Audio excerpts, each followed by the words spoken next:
some of you may be wondering whether you're actually in a relationship with a psychopath, or whether you might have fallen for a psychopath in the past. And if you are in a relationship with a psychopath, what you can do about that. Now, psychopaths do have certain characteristics, certain tells, to use a poker analogy, that they display in relationships. They tend to play on our pity a lot, okay? So they tend to excuse their misdemeanors and bad behaviors through something that was beyond their control. They couldn't help doing it because, you know, something had happened, and, you know, there's always an excuse for it.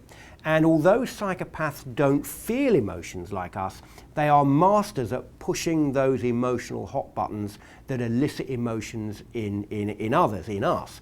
Sympathy being one of the major motivators. Okay, psychopaths also tend to be very narcissistic. They tend to think that the world centers around them. They're not really attuned to your feelings. They don't really care about your feelings. Really, ultimately, the world surrounds them.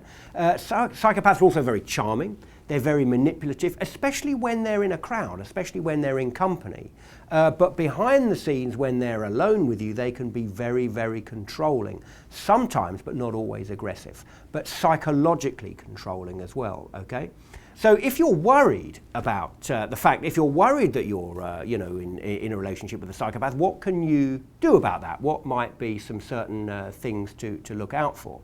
Well, first of all, the absolute first thing to do is to not go on face value, to not fall for the smokescreen, okay?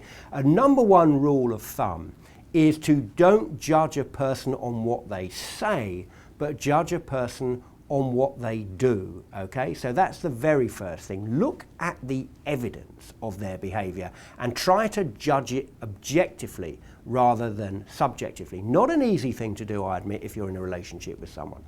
Secondly, if you suspect that your partner is a psychopath, why don't you get a second opinion from one of your friends? Why don't you confide in your friends, I think my partner is a psychopath, or I think these are the certain characteristics. Give me an honest opinion. What do you really think about my partner, okay?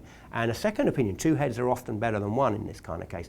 Thirdly, a golden rule is don't cover for them.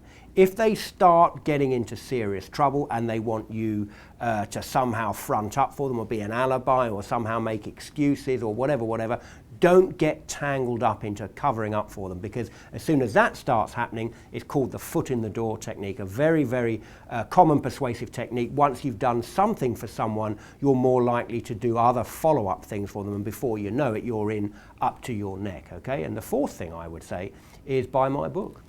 Because all the signs and all the tricks of the trade are in there, and forewarned is definitely forearmed when you're dealing with psychopaths.